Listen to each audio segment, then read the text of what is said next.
saya CJP Angkatan 11 dari Kabupaten Kota Baru. Tempat tugas saya adalah TK Negeri Pembina Polbar. Saat ini saya akan mewawancari kepala sekolah saya, Ibu Parida SPD selaku kepala sekolah TK Negeri Pembina. Kepada Ibu silakan diperkenalan, Bu. Assalamualaikum warahmatullahi wabarakatuh. Saya Parida SPD, Kepala TK Negeri Pembina Kecamatan Pulau Lakar. Terima kasih, Ibu. Hari ini saya akan mewawancarai Ibu Parida tentang pengambilan keputusan dalam dilema etika yang Ibu Parida alami selama ini. Baik, Bu. Bisa kita mulai wawancaranya? Silakan. Ini saya ingin menanyakan ada beberapa pertanyaan dalam pengambilan keputusan dilema etika yang Ibu alami selama ini. Pertanyaan pertama, Bu. Selama ini bagaimana Ibu dapat mengidentifikasi kasus yang merupakan dilema etika atau bujukan moral? Menurut saya mendengar cerita dari berbagai pihak yang terlibat dan memastikan bahwa saya tidak terburu-buru untuk mengambil kesimpulan sebelum benar-benar memahami permasalahan yang kami hadapi di sekolahan kita ini. Oh, berarti yang saya tangkap begini, Bu, Ibu mengidentifikasinya dengan cara mendengarkan dari berbagai pihak dulu, baru Ibu menyimpulkan permasalahan dilema etikanya. Pertanyaan kedua, Bu, selama ini bagaimana Ibu menjalankan pengambilan keputusan di sekolah Ibu, terutama untuk kasus di mana ada dua kepentingan yang sama, ada dua kepentingan yang sama-sama benar atau sama-sama mengandung nilai kebajikan?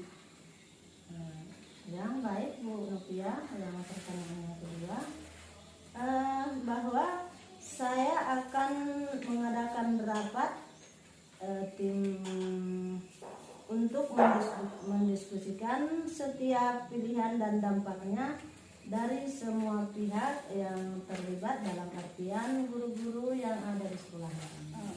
Yang saya tangkap begini, Ibu, ya, dalam Ibu menjalankan pengambilan keputusan, Ibu itu mengadakan rapat dengan guru-guru, ya, dengan tim guru-guru, gitu. Ya. Oke. Terus pertanyaan ketiga, Bu, langkah-langkah atau prosedur apa yang biasanya Ibu lakukan selama ini? Bagi saya bahwa saya akan mengumpulkan informasi dari berbagai pihak, dalam artian pihak itu adalah guru-guru yang mengajar di sekolahan kami, kemudian melakukan diskusi bersama tim sebelum mengambil keputusan, karena biar bagaimanapun juga itu lebih baik kita libatkan guru-guru yang ada. Sebelum keputusan itu kami tentukan bahwa yang sebenarnya yang ini yang kami harus jalankan. Oke. Berarti di sini Ibu mengumpulkan informasi terus membawanya ke rapat, Ya, gitu, betul. Oke. Terus pertanyaan keempat, Bu, hal apa saja yang selama ini Ibu anggap efektif dalam pengambilan keputusan pada kasus dilema etika? Kalau bagi saya bahwa kita harus mendengarkan dengan empati dan mencoba untuk memahami dari berbagai sudut pandang, karena waktu itu kita tidak boleh terburu-buru dalam mengambil kesimpulan, karena masih ada rekan-rekan guru yang perlu kita libatkan dalam kasus-kasus yang kita hadapi. Berarti ini hal-hal yang efektif itu Ibu adalah dengan mendengarkan dari pendapat-pendapat mereka, Ibu. Ya, oke. Terus pertanyaan kelima, Bu, hal-hal apa saja yang selama ini merupakan tantangan dalam Ibu pengambilan keputusan pada kasus dilema ini, dilema etika ini? Kalau tantangan bagi guru-guru yang dilema ini bahwa seringkali sulit untuk menyenangkan semua pihak, terutama ketika nilai-nilai yang bertentangan itu muncul. Oke, berarti yang saya tangkap di sini ibu ingin menyenangkan, tantangannya adalah ingin menyenangkan semua pihak ibu dan keputusan Ya. ibu, tapi ibu bingung ya kan, Ya. karena tidak semua keputusan harus diambil, harus ada salah satunya gitu. Betul, Ya, betul. itu berarti tantangannya bu, dan dilemanya bu ya. Ya. Oke, terus untuk pertanyaan berikutnya bu, apakah ibu memiliki sebuah jadwal tertentu dalam menyelesaikan sebuah kasus dilema etika? Apakah ibu langsung menyelesaikan di tempat pada saat itu juga ketika dilema etika itu muncul, atau memiliki sebuah jadwal untuk menyelesaikannya gitu bu? Ada waktunya untuk menyelesaikannya gitu? Kalau bagi saya, biasanya saya memberikan waktu untuk merefleksi sehingga tidak semua keputusan harus kita selesaikan di tempat. Dalam artian bahwa kita jadwalkan waktu-waktu untuk merefleksi. Karena kenapa? Apabila keputusan itu model terburu-buru, berarti hasilnya nanti tidak bisa memuaskan bagi sekolahan. Tidak aneh ya bu ya, tidak sesuai dengan yang diinginkan ya bu ya. Jadi yang saya tangkap di sini, ibu tidak menyelesaikannya serta-merta pada waktu itu juga dalam pengambilan keputusan. Berarti ibu menjadwalkan untuk rapat menyelesaikan dilema etika ini bersama rekan-rekan ibu. Oke, terus berikutnya bu, pertanyaan ketujuh, apakah ada seseorang atau faktor faktor-faktor apa yang selama ini mempermudah atau membantu ibu dalam pengambilan keputusan? Faktor apa saja, atau seseorangkah, atau bagi siapakah yang bisa membantu ibu dalam pengambilan keputusan pada kasus dilema ini? Kalau pengambilan keputusan masalah kasus dilema ini, bahwa dukungan dari rekan-rekan guru itu memang harus dan wajib untuk kita libatkan, karena sangat membantu. Mereka bisa memberikan perspektif yang berbeda-beda. Jadi makanya setiap ada permasalahan yang kami hadapi itu harus kami kumpulkan guru-guru yang ada di sekitar kita. Oke, berarti yang saya tangkap sini adalah faktor atau seseorang itu yang membantu itu adalah rekan-rekan Adalah guru ya bu ya. guru-guru. Ya betul. Oke, untuk pertanyaan terakhir nih bu, Oke. dari semua hal yang telah ibu sampaikan tadi, pembelajaran apa yang dapat ibu petik dari pengalaman ibu dalam pengambilan keputusan dilema etika ini? Kesimpulan saya di dalam mengatasi permasalahan yang dilema kami hadapi di sekolah ini, bahwa saya belajar bahwa mendengarkan semua pihak adalah kunci dalam mengambil keputusan yang adil. Maksudnya yang adil itu harus memang kita cerna yang sebenar-benarnya kesimpulan apa yang perlu kita terapkan di sekolahan kita, dan kita ambil untuk jalan yang terbaik. Oke, jadi yang saya tangkap di sini adalah pembelajaran yang ibu ambil adalah ibu bisa dan harus mendengarkan dari berbagai pihak untuk pengambilan keputusan yang ibu ambil. Oke. Sekian ibu wawancara hari ini. Terima kasih banyak ibu telah banyak membantu saya. Semoga kita dalam keadaan sehat selalu ya bu ya, bisa berada di wawancara berikutnya. Terima kasih banyak bu atas bantuannya. Saya akhiri wawancara hari ini dengan wassalamualaikum warahmatullahi wabarakatuh. Waalaikumsalam warahmatullahi wabarakatuh. Sehat selalu. Assalamualaikum warahmatullahi wabarakatuh. Saya Novia Jantu Dewi, saya KJP Angkatan 11 dari Kabupaten Kota Baru. Tempat bertugas saya adalah TK Negeri 9 Pulau Barat. Hari ini saya akan mewawancarai Kepala Sekolah TK Melati Lontar. Kepada Ibu kami persilakan perkenalan dulu. Bismillahirrahmanirrahim. Assalamualaikum warahmatullahi wabarakatuh. Perkenalkan, nama saya Novia SPD. Saya Kepala Sekolah di TK Melati Lontar. Oke. Begini Bu, maksud kedatangan saya akan melakukan wawancara kepada Ibu tentang pengalaman Ibu dalam pengambilan keputusan tentang dilema etika yang terjadi di sekolah ini. Oke, mari bisa kita mulai Bu ya. Oke.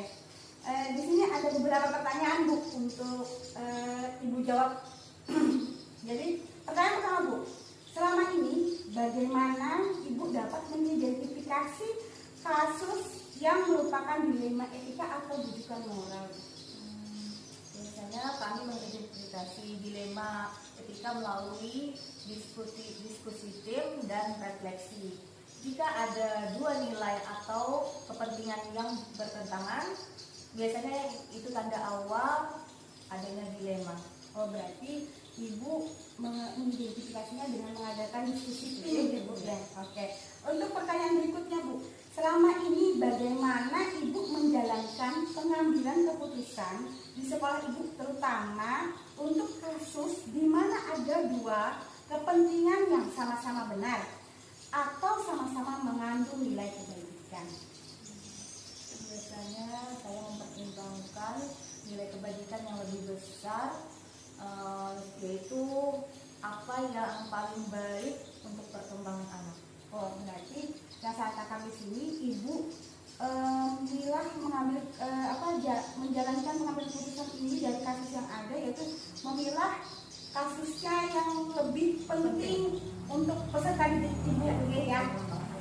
Terus untuk pertanyaan ketiga ya Bu, langkah-langkah atau prosedur seperti apa yang biasanya ibu lakukan selama ini? Saya membuat daftar pro dan kontra dari setiap pilihan, kemudian berdiskusi dengan para guru di sekolah. Oh, berarti di sini ibu bikin daftarnya dulu, terus ibu berdiskusi daftar antara pro dan kontra dari masalah yang ibu hadapi. Masalah dilema etika ini gitu ya.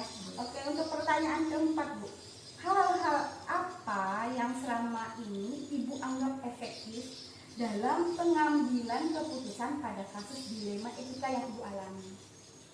Diskusi kelompok, biasanya diskusi kelompok seringkali sangat membantu, karena pandangan yang berbeda bisa memberikan perspektif baru. Oh, berarti yang saya katakan di sini ibu mengadakan rapat atau diskusi bersama rekan-rekan guru Ya, untuk mengambil keputusan yang terbaik ya Bu ya dari dilema etika yang ibu hadapi.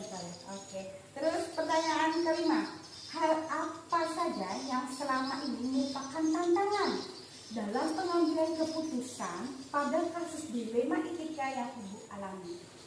waktu pengambilan keputusan menjadi tantangan besar karena keputusan kadang harus diambil dengan cepat tanpa melalui diskusi yang cukup. Oh, berarti di sini tantangannya ada ibu memerlukan waktu yang seharusnya lama ya Bu ya, tidak terlalu lama sih, tapi perlulah waktu untuk mengambil keputusan yang terbaik dari dilema etika yang ibu alami.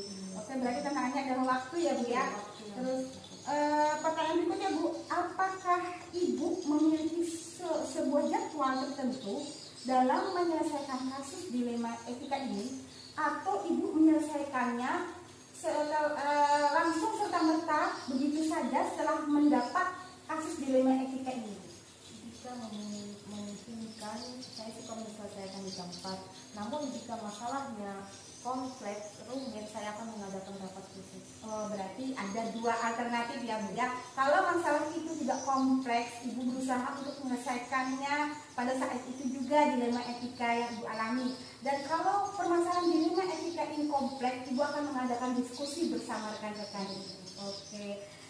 Pertanyaan selanjutnya Bu, adakah seseorang atau faktor-faktor apa selama ini yang mempermudah ibu atau membantu ibu dalam pengambilan keputusan dalam kasus dilema etika ini? Ada, biasanya komite sekolah dan pengawas sering menjadi tempat saya berdiskusi atau berkonsultasi ketika dilema menjadi terlalu rumit. Oke, berarti yang saya tangkap di sini, ibu jika ada dilema etika yang terlalu rumit, ibu meminta pendapat dari komite sekolah dan pengawas selaku atasan ibu, begitu ya. Oke, untuk pertanyaan terakhir Bu, dari semua hal yang telah ibu sampaikan tadi, pembelajaran apa yang dapat ibu petik dari pengalaman ibu dalam pengambilan keputusan dilema etika yang ibu alami? Menurut saya, kesabaran dan ketelitian adalah pelajaran penting, terutama dalam menangani dilema yang melibatkan nilai-nilai moral. Oh, berarti yang saya tangkap sini ibu pembelajarannya adalah ibu harus lebih sabar dalam meneliti dan mengambil keputusan dari dilema etika yang ibu alami supaya ada keputusan secara moral yang baik untuk semuanya ya Bu ya. Oke. Terima kasih Bu. Sekian pertanyaan yang terakhir tadi sudah ibu jawab. Terima kasih, saya dibantu untuk tugas saya sebagai CGP. Saya wawancara ibu Mudah-mudahan kita dapat bertemu lagi di kegiatan berikutnya Bu ya. Terima kasih banyak atas bantuannya. Mudah-mudahan kita bisa bertemu lagi. Sehat walafiat semuanya. Saya akhiri wawancara hari ini dengan ucapan wassalamualaikum warahmatullahi wabarakatuh. Waalaikumsalam. Assalamualaikum warahmatullahi wabarakatuh. Saya calon guru penggerak angkatan 11 dari Kabupaten Kota Baru. Nama saya Novia Chandra Dewi. Saya bertugas di TK Negeri Pembina Pulau Luar Barat. Hari ini saya akan mewawancarai Kepala Sekolah TK Gemilang, Desa Gemuruh, Kecamatan Pulau Luar Barat. Wawancara ini terkait dengan bagaimana beliau mengambil keputusan dalam kasus dilema etika yang beliau hadapi. Kepada Ibu Kepala Sekolah kami persilakan perkenalan diri. Assalamualaikum warahmatullahi wabarakatuh. Perkenalkan, nama saya Rufika. Saya Kepala Sekolah TK Gemilang Desa Gemuruh, Kecamatan Pulau Barat, Kabupaten Kota Baru. Oke, terima kasih Ibu.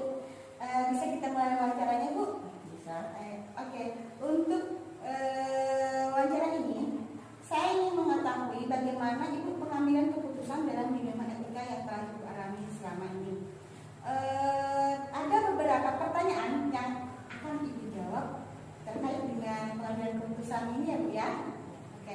Pertanyaan pertama Bu, selama ini bagaimana Ibu dapat mengidentifikasi kasus-kasus yang merupakan dilema etika atau rujukan moral? Saya seringkali mengidentifikasi dilema etika ketika keputusan yang diambil berdampak pada kesejahteraan anak dan guru. Oh, jadi yang saya tangkap begini ya, Ibu mengidentifikasi kasus tersebut adalah dilema etika ketika berdampak pada guru dan murid. Iya. Begitu kan Bu? Oke. Terus pertanyaan kedua Bu, selama ini bagaimana Ibu menjalankan pengambilan keputusan di sekolah Ibu, terutama untuk kasus-kasus di mana ada dua kepentingan yang sama-sama benar atau sama-sama mengandung nilai kebaikan? Saya mencoba untuk berbicara dengan semua pihak secara terpisah sebelum mengambil keputusan. Yang saya tangkap sini Ibu akan mengadakan pembicaraan cuma berdua ya Bu ya, Iya. dari kasus tersebut supaya Ibu bisa mengambil keputusan yang bijak. Oke. Terus langkah-langkah apa atau prosedur seperti apa yang biasanya Ibu lakukan selama ini? Kami biasanya mengadakan pertemuan formal untuk mendengarkan Ya. pendapat semua pihak. Yang saya tangkap sini Ibu mengadakan pertemuan formal ini berupa rapat kah? Iya, berupa rapat. rapat antara dewan guru begitu kan Bu? Iya, untuk Oke. mempertimbangkan solusi yang bijak. Oke, untuk mempertimbangkan solusi yang bijak mendengarkan dari rekan-rekan guru ya Bu ya. Oke. Terus pertanyaan keempat Bu, hal-hal apa saja yang selama ini Ibu anggap efektif dalam pengambilan keputusan pada kasus-kasus dilema etika? Refleksi dan evaluasi pengalaman sebelumnya selalu membantu untuk menjadi membantu kami supaya tidak mengulanginya kembali. Oh ya, saya tangkap sini Ibu merefleksi dan mengevaluasi dari kejadian dilema etika sebelum-sebelumnya Ya, supaya tidak terjadi lagi kesalahan-kesalahan begitu ya Bu ya dalam pengambilan keputusan terhadap kasus dilema yang etika yang Ibu hadapi saat ini begitu kan Bu? Oke. Setelah itu tantangan apa saja yang ada dalam pengambilan keputusan dilema yang Ibu hadapi? menjaga keseimbangan antara kepentingan anak dan orang tua. Oh, berarti tantangannya adalah menjaga keseimbangan ya Bu ya. Dan keputusan itu supaya seimbang, menjadi Iya. seimbangnya antara orang tua dan anak begitu kan Bu? Oke. Terus pertanyaan berikutnya Bu, apakah Ibu memiliki jadwal tertentu untuk menyelesaikan kasus dilema etika ini, atau Ibu langsung menyelesaikannya pada saat itu juga ketika kasus dilema etika ini ditemukan? Kami menetapkan tenggat waktu. Oh, dengan waktu berarti Iya. di sini Ibu istilahnya pakai jadwal gitu kan Bu? Iya. Terjadwal Ibu ya untuk menyelesaikan masalahnya. Supaya tidak terburu-buru. Oh, supaya tidak terburu dalam pengambilan keputusan ya Bu ya. Oke. Terus yang pertanyaan berikutnya nih Bu, adakah seseorang atau faktor-faktor apa selama ini mempermudah dan membantu